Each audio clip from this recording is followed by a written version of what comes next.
Okay, welcome back. I hope you're all doing well. Today I want to talk about centering and why it is important to remember to do it and things I discovered for myself when I was troubleshooting some things that were kind of coming up on a regular basis for me. So let's dive into this. Now, early on, I learned about the centering. So I'm going to just go on the fact that we all know how to do the centering. But my comprehension of the very first instructional video for it was you just do it one time. I did it the one time. I never gave it a thought again. I got very distracted in what I was trying to create in a very low frequency with another low frequency person, and I was stuck in my obsession for like 4 years. All right. So in that time, my script was open. Of course, I raised my frequency somewhat, but my frequency bodies were not aligned. You know, I knew about the pillar spin. I was doing the pillar spin, but not equating, not putting two and two together that I should probably be centering myself. I never thought about it. And I also was not being completely honest with myself, deluding myself that I had done more work than I actually did. That, you know, there was a lot of subconscious work that needed to be addressed. So the relationship I was trying to create was low frequency, and the person I was involved with was evoking a lot of down in the dumps kind of feelings for myself, and it wasn't a positive time. And it was like that prolonged. So I was not putting two and two together. I was not associating one with the other, you know, or consequences that or experiences that I was having as being consequences to these other choices.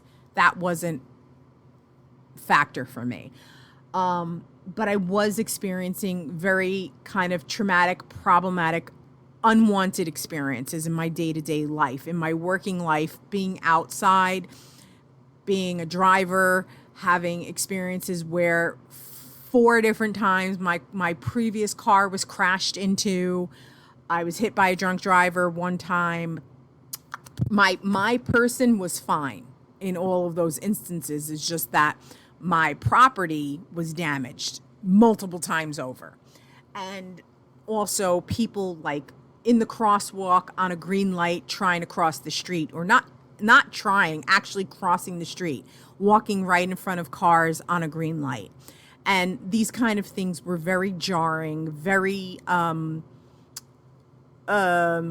emotion evoking. And it made me very angry, gave me PTSD, made me bitter, made me a lot of things. And I was looking at the outside experiences and getting mad because why wasn't the law of attraction bringing the good things to me? Very pissed off.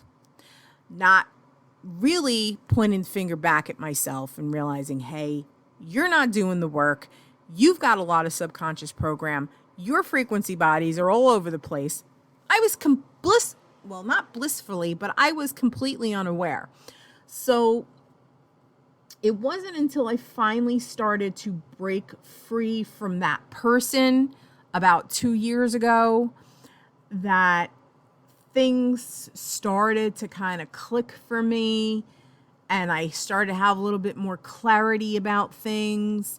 So there was a video that was a reminder about doing the centering, and I was kind of doing it here and there, but not regularly, because I still wasn't aware of how much shadow work, how much subconscious stuff had to be yanked out of my mind. And still there is more. So I wasn't really doing it that much. But then I was having an issue with my pendulum. Whenever I wanted to ask my source self a more deep question or something where I needed more clarity, I would have my pendulum, and I had changed my pendulum. I had gone from one that I had originally purchased back in the beginning of my journey to another one that I found more aesthetically pleasing.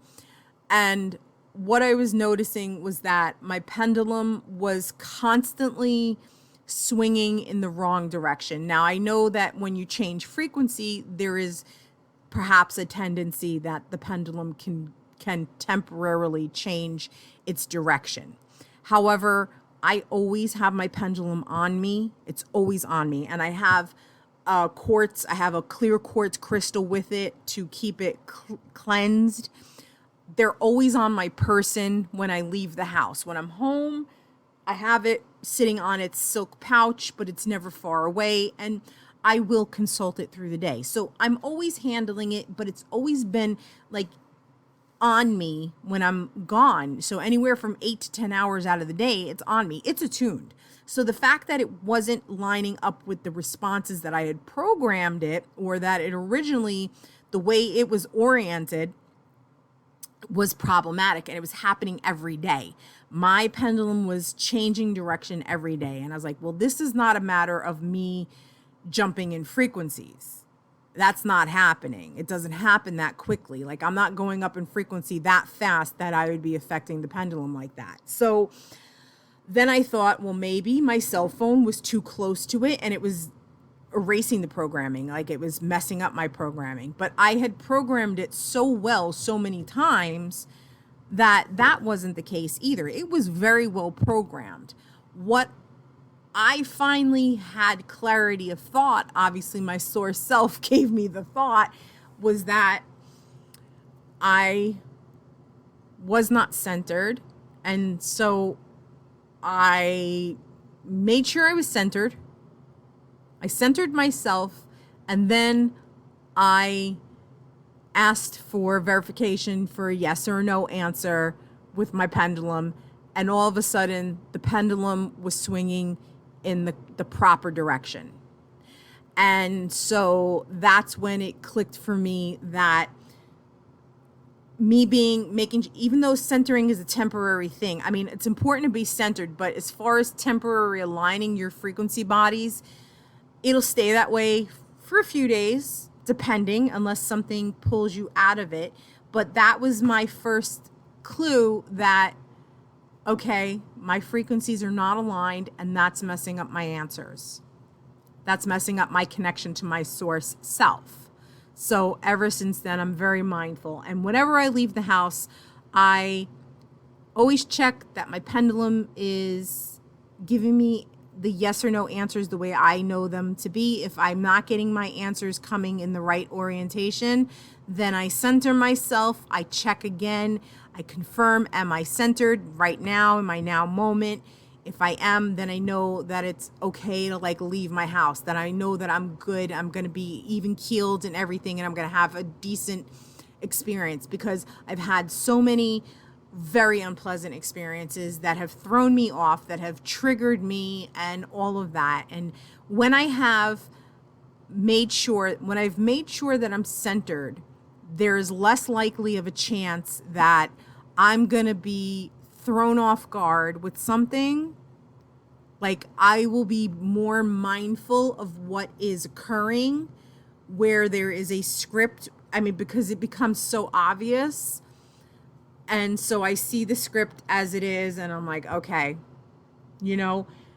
I can respond better to it. So that's something that you want to make sure of if you are having any kind of difficulties, if you're having trouble with your pendulum, truly, your connection to your source self, and your pendulum is not reflecting that properly the way you've known it to be. That's something to make sure that you're doing.